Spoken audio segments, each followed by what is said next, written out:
Donc en moyenne, en France, aujourd'hui, le budget consacré par, si on agrège la commune, l'intercommunalité, la région, le département, enfin c'est un peu compliqué, mais c'est à peu près 9 euros par an et par habitant. La proposition de la FUB au niveau national, ça dépend beaucoup de la configuration, si on a besoin d'ouvrages d'art ou autre. C'est entre 10 euros par an et par habitant et avec un optimum à 25 euros, affichage suivant. Certaines villes ont proposé bien davantage, par exemple Paris, je ne sais pas si elle a fait juste exprès, mais c'est 26 euros par an et par habitant. Donc ma question est simple, quel budget pour le vélo et d'ailleurs pour la marche vous allez choisir. On va commencer avec vous, Bernadette Malgorn. Vous aviez indiqué que vous n'aviez pas voté le nouveau schéma vélo car il n'était pas sérieux. Est-ce que c'est aussi sur le plan du financement ou... Non, c'était plutôt sur le plan de la démarche. Nous trouvions qu'il fallait que les fameuses enquêtes auxquelles il a été fait allusion, l'enquête ménage-déplacement, on en connaisse les résultats avant de bâtir les différents schémas, que ce soit pour le vélo ou pour les autres modes de transport. Donc c'est une question de méthodologie. Ensuite, nous sommes d'accord avec l'objectif de passer de 1,5 à 4%. C'est pas très ambitieux, mais comme en général on dit sur une période de 5 ans qu'il faudrait à peu près multiplier par 3, on n'en est pas très loin. Pour beaucoup de gens, c'est de passer de 3 à 9. Hein. Bon, mais ici, on part de 1,5. Bon. Donc après, en termes de méthode, nous tablons sur les plans de mobilité qui ont été validés et entérinés par la dernière loi d'orientation des mobilités. Et donc, c'est pour ça qu'on va vers des cibles, et notamment vers le domicile-travail. Et à ce moment-là, on peut mobiliser toute la palette des outils qui figurent dans la loi d'orientation des mobilités pour aider. Alors, on verra tous les types d'investissements qu'on peut faire. Avec une petite précision, nous pensons qu'il faut beaucoup plus agir sur les leviers de modification des comportements. Et pour ça, il y a eu des expériences comme, par exemple, à Aix-Marseille, d'utilisation des ambassadeurs de la mobilité. C'est-à-dire, les dépenses, ce ne serait pas uniquement de l'infra, des infras d'ailleurs au sens aussi éclairage, sécurisation, j'y reviens pas, mais aussi des humains qui vont venir pour accompagner des démarches d'évolution des comportements. Merci. Donc pour rappel, la loi d'orientation des mobilités a été publiée au journal officiel le 26 décembre 2019. Oui, parce que il paraît 2 jours plus tard, vous avez raison, Madame Malgorn. Et en effet, l'objectif national, c'est de passer de 3 à 9%, donc de tripler d'ici les Jeux Olympiques en 2024. Pierre-Yves Cadalen, je crois que vous avez un chiffre concret en ce qui concerne le budget. Oui, tout à fait. Alors, l'objectif, c'est 20 euros par an par habitant. Donc, on n'est pas au maximum que vous fixiez, mais on est en tout cas sur une augmentation assez forte. Alors, je fais juste une petite parenthèse, c'est Cadalin. Excusez-moi. Il n'y a pas de problème. Et donc, c'est 20 euros par an par habitant, parce que déjà, il faut bien le dire, il y a une très bonne santé financière de Brest. Je vous ai recommandé Le Monde diplomatique. Eh bien, il faut lire aussi Le Monde du jour, puisque dans Le Monde du jour, on voit qu'on a une capacité, si vous voulez, de désendettement très forte. Et ça correspond à une autre situation. C'est pour ça que si on n'est pas au top du top en termes de vélo, c'est une situation de sous-investissement. Donc on a des moyens, on a des marges pour une nouvelle équipe municipale. Et donc, cette nouvelle équipe municipale que je compte diriger, elle se fixe cet objectif ambitieux parce qu'il faut en effet des infrastructures qui garantissent la sécurité des usagers des vélos, etc., des piétons. Et il le faut non pas dans le registre de Madame Malgorn, car le plus gros problème d'un vélo, c'est quand il risque, si vous voulez, soit s'il y a une portière qui s'ouvre et pouf, il tombe dessus, soit il est à côté d'une voiture et il se sent pas très bien, un peu incertain, quoi. Donc voilà, il faut être concret par rapport à ce que vivent les usagers, et il ne s'agit pas de mettre des vidéos partout, ça n'empêchera pas la chute des vélos. Merci Pierre-Yves Cadalin. Pascal Oliver, on lit dans votre contribution, ces actions auront nécessairement un coût qu'il est difficile de préciser à ce stade. Cette estimation financière sera faite dès le début du mandat en lien avec les services de la collectivité et les acteurs associatifs afin de calibrer et planifier les actions à mettre en œuvre. Vous avez quand même une idée de l'ordre de grandeur, donc autrement dit de l'ordre d'ambition ? On a continué à travailler depuis, évidemment, pour tenter de quantifier les choses. Il faut savoir qu'aujourd'hui, sur 305 euros mis par habitant par la métropole pour le sujet des déplacements, mais M. Nedelec le confirmera. De toute évidence, à peu près 2,15 € qui sont consacrés aux déplacements pour le vélo. On est très très loin des moyennes que vous évoquiez au niveau national.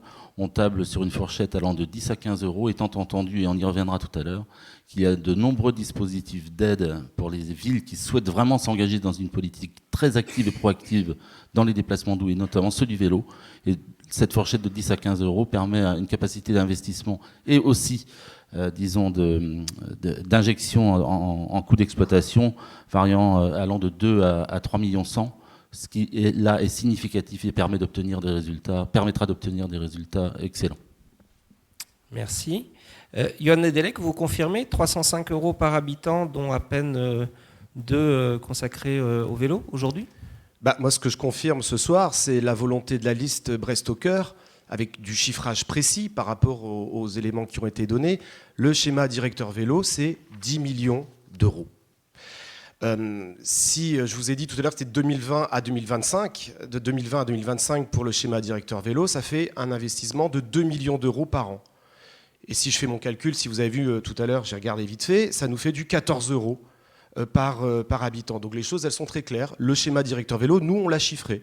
Nous, on sait, et si nous gagnons les élections dans 3 semaines, 4 semaines, c'est pour faire de cette mise en place, l'action de ce schéma directeur vélo qui est estimé à 10 millions d'euros sur la période. Donc, c'est clair, 2 millions d'euros par an. Et ça, c'est, parce qu'on l'oublie, sans l'investissement du réseau de transport en commun en site propre. Puisque nous sommes, nous, pour la 2e ligne de tramway et le bus à haut niveau de service. Et tout cela se prépare avec, et on l'a vu sur la 1re ligne de tramway, des investissements qui permettent une meilleure circulation du vélo. Ce n'est pas juste à part. Donc si on rajoute l'investissement de la 2e ligne de tramway et du bus à haut niveau de service, c'est entre 5 et 6 millions supplémentaires sur la période. Puisque si nous sommes élus, la ligne de tramway démarrerait, les travaux bien sûr, en 2023 pour une livraison en 2025, juste à l'issue de la période du schéma directeur vélo. Donc pour nous, c'est très clair, nous nous engageons là-dessus, et c'est comme cela que nous allons devant les électeurs pendant cette campagne. Merci Johan Nedelec. Ronan Pichon, donc dans votre contribution, on peut lire « porter progressivement à au moins 10 € par habitant, habitante et par an, soit 2,1 millions d'euros par an minimum ». Donc je pense que vous n'avez pas le même calcul en termes, enfin c'est métropole et ville. Tout en développant l'équipe chargée des études et de la mise en œuvre de ces aménagements. Vous pouvez nous préciser, s'il vous plaît ? Oui, alors déjà, pour mettre en perspective, jusqu'à aujourd'hui, c'était 50 centimes qui étaient dépensés par an et par habitant sur le budget vélo, sur un budget voté de 1 € par habitant sur la métropole. Le budget 2020 qui a été voté est à peu près à 2 € par habitant. Donc on est très loin des 10 €. Donc il y a cette nécessité à monter, à passer de ces 2 € qu'on a votés en 2020 à 10 € par an et par habitant. Donc il y a une marge de progression. Ensuite, pour réaliser ces travaux, oui, il faut une équipe d'ingénierie derrière capable de les mettre en œuvre, capable aussi d'aller chercher les financements de l'État, de l'Europe, de la région, du département, que sais-je. Et ça, ça demande des moyens humains, ça demande du temps de travail. Et il faut avoir une équipe qui est suffisamment fournie pour pouvoir réaliser à la fois ces études et ces dossiers. Et ça, aujourd'hui, c'est à construire. On a l'intention aussi d'investir aussi dans la sécurisation de parcours piétons en destination des commerces de proximité et des écoles, parce que je pense qu'il faut aussi, il n'y a pas que le budget vélo, il y a aussi les aménagements piétons qui doivent être travaillés. Et puis, par rapport aux interventions précédentes, je me permets quand même de rappeler que si nous présentons une liste écologiste, c'est bien parce que nous avons eu la conscience que tous les arbitrages ont été perdus jusqu'à présent dans le vélo et qu'il est nécessaire, si on veut gagner ces arbitrages, d'être au plus haut niveau pour pouvoir justement trancher in fine dans le bon sens. Merci. Merci Ronan Pichon. Donc,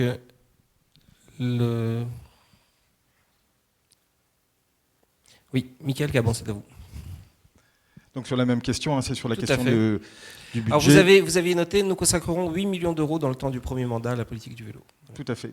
Donc c'est dans le cadre des propositions qui sont budgétées, estimées dans notre programme, notamment en lien et dédié au vélo et à la marche, parce qu'on a on parle beaucoup de vélo, c'est bien normal, mais il y a aussi la question de la marche. Donc 8 millions d'euros, c'est la part estimée des investissements donc orientés sur le vélo, notamment dans le cadre du trolley nouvelle génération que nous proposons, qui permet 35 km de ligne, donc associé également avec des pistes cyclables totalement sécurisées, distinctes de la route, des voies sécurisées. La question aussi de l'influence sur le comportement, avec une politique tarifaire en particulier à destination des scolaires, qui permettra de cumuler à la fois l'abonnement pour le transport collectif et l'abonnement à un système de location de vélo, assistance électrique ou non.